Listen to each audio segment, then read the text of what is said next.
Welcome back नाजरीन, हम doctor Tasneem आगा साहिबा से बात कर रहे हैं।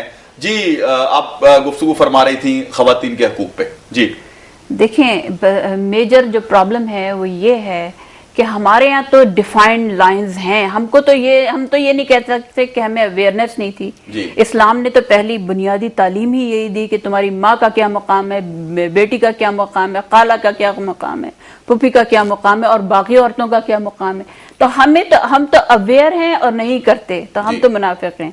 लेकिन ऑन द अदर हैंड अगर हम ये कहें कि मगरबी माशरों में क्या हो रहा है, अच्छा, अगर हम नहीं करते तो मुनाफिकत करते हैं, ये अहम बात है। बिल्कुल मुनाफिकत करते हैं, क्योंकि हम अपने को मुसलमान कहते हैं और हम उस बात को मानते ही नहीं है, प्रैक्टिकली करते नहीं है। दूसरे माशरों में ये है, वहां कानून नाफिज है मगर उस कानून की गिरफ्त में कोई नहीं आता। अच्छा, गिरफ्त में नहीं आता? बिल्कुल नहीं आते। क्या वहां पर रेप नहीं होता है? यानी every 3 minutes a woman is raped there। ये तो स्टैटिस्टिक्स है वहाँ की। जी अच्छा, इंसेस्ट बहुत ही कॉमन है, जो कि उन रिलेशंस जहाँ पे रिलेशनशिप की ममानियत है तमाम मज़ाहिब में है। मजे की बात ये कि सिर्फ क्रिश्चियनिटी या मुस्लिम या जूज में, ये तमाम माशरों में जो चीज़ें गलत है, उनकी ममानियत है और वो पूरी तरह प्रैक्टिस किए जाते हैं। दूसरी शादी की इजाजत नहीं है मगर लोग चीट कर रहे हैं। आई मीन ये दिस इज कॉमन, बहुत कॉमन है ये। और आप देखें अबॉर्शन पे जो हंगामे चल रहे हैं, इलेक्शन का पूरा अब आने वाला है वहाँ पर इलेक्शन अमेरिका में, और जो नॉमिनी हैं मिट रोमनी, वो एवांजेलिकन उनको सपोर्ट है एंटी अबॉर्शन ग्रुप की। अच्छा। जो कि बिल्कुल फार राइट है। अब खासे ये जो लिबरल और मिडिल के लोग हैं ये एक साथ हो जाएंगे, या फिर जो कि बहुत मुश्किल है, या फिर वो भी they are also looking for a third party, maybe एक नई पार्टी वहां पर भी उभरे। जैसे यहाँ पर लोग तलाश में हैं, एक वैक्यूम है। इन्हीं सब वजूहत की कि जो लोग लिबरल थे वो कुछ ज्यादा ही लिबरल हो गए हैं और जो कंजर्वेटिव थे वो कुछ ज्यादा ही कंजर्वेटिव हो गए। यानी दोनों तरफ इंतहा पसंदी है, इंतहा पसंदी है एक किस्म की। वहाँ जो लोग बहुत राइट पे हैं, बहुत मजहबी टाइप के हैं, उनको भी आप उस तरह ही समझें जिस तरह हम अपने मुल्क में कुछ लोगों को स्टिग्मेटाइज करते हैं कि जी ये इंतहा पसंद लोग हैं, वो वहाँ के इंतहा पसंद हैं। तो ये ना समझे कि उस माशरे में इंतहा पसंदी नहीं है, दोनों चीजें मौजूद हैं।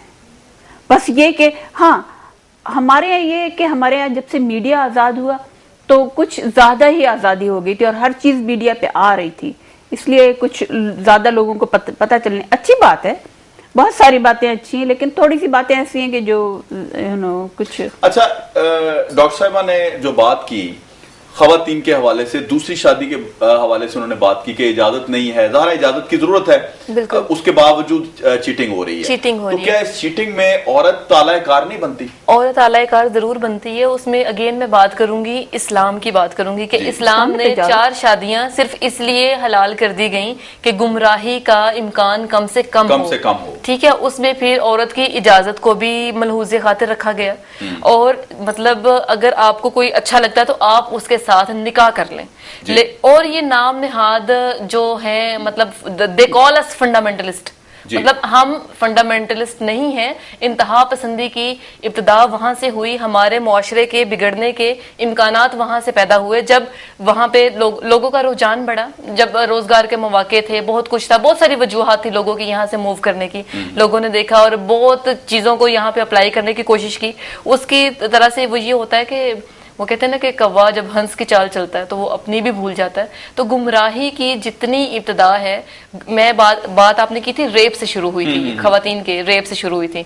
तो ये मतलब सारी बातें जो हैं ये इनकी इब्तिदा वहां से शायद ये इंस्पायर्ड हैं कुछ लोग, या क्या है इस चीज को। मतलब अब जगह जगह पे हमारे यहाँ आपको वो शीशा क्लब खुले हुए नजर आ रहे हैं और उनकी आड़ में जो कुछ हो रहा है वो भी आपको पता है। हालांकि शीशा शुरू में सिर्फ एक फ्लेवर हुआ करता था उसमें, अब उसमें वो हर चीज ही मिलाई जा रही है, हमारी पूरी एक नस्ल को खराब किया जा रहा है। इसी मतलब ये चीजें छोटे छोटे जो प्लानिंग्स हैं जो हो रही हैं इस मतलब मुल्क को, इसकी आने वाली जो नस्ल है, जैसे कि 70% जो है वो यूथ है यहाँ पे, तो यूथ ही आलाकार बनती है हर चीज में। तो बात हम कहाँ से शुरू हुए थे? खवातीन से। खवातीन की बात हो रही थी, मगरिबी मुआशरे की इकदार और इस्लाम की इकदार।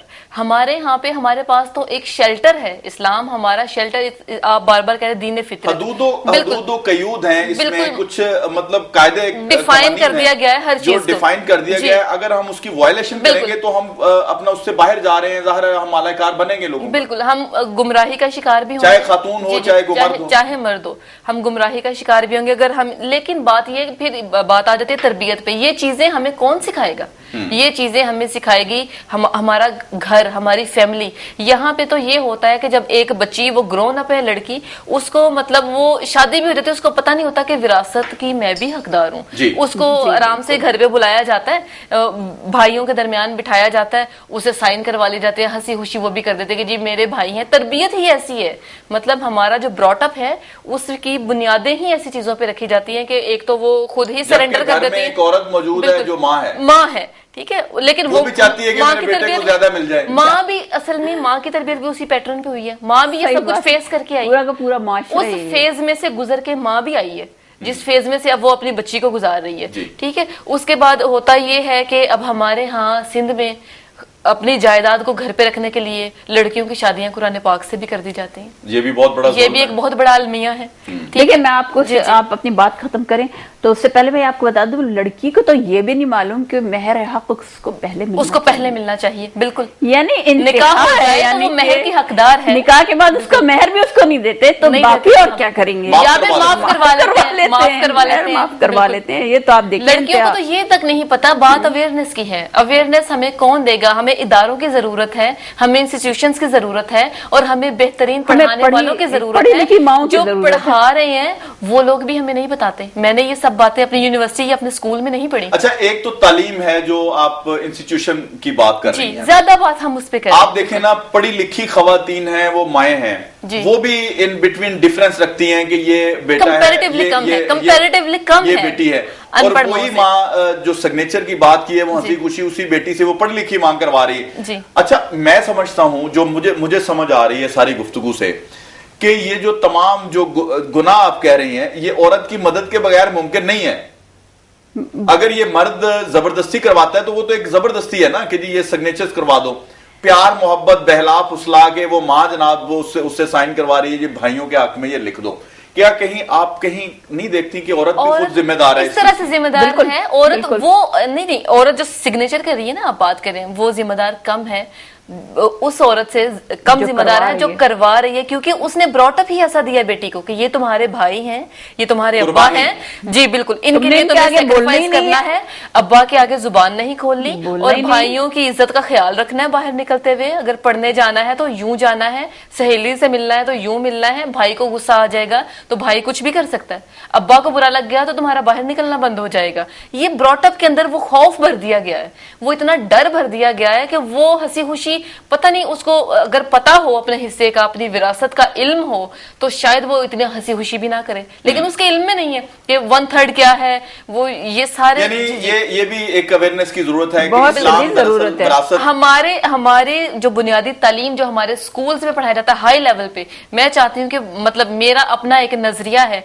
कि वहां पे ये तालीम बहुत जरूरी हो जानी चाहिए। दीनी तालीम में लड़के और लड़की दोनों के लिए ये होना चाहिए। अगर सिर्फ कुरान भी पूरी अवेयरनेस के साथ पढ़ लिया जाए ना, जी, जिसकी की इजाजत है, कुरान पढ़ने की तो इजाजत है ना, यकीनन। अगर कुरान को सही तरीके से पढ़ लिया जाए और कई बार पढ़ लिया जाए, मैं कहती हूँ कि 75% मसाइल हल हो सकते हैं। कुरान पे कम से कम तमाम जो हमारी बिल्कुल हर बुनियादी चीज मुत्तफिक है। बिल्कुल कुरान एक ऐसी हर बुनियादी चीज मौजूद है। जो इंसान अपने आप को मुसलमान कहता है ना, वो उस पे आके कुरान पे आके वो मुत्तफिक हो जाते हैं, चाहे वो अहले तोशी हैं, अहले सुन्नत हैं, अहले हदीस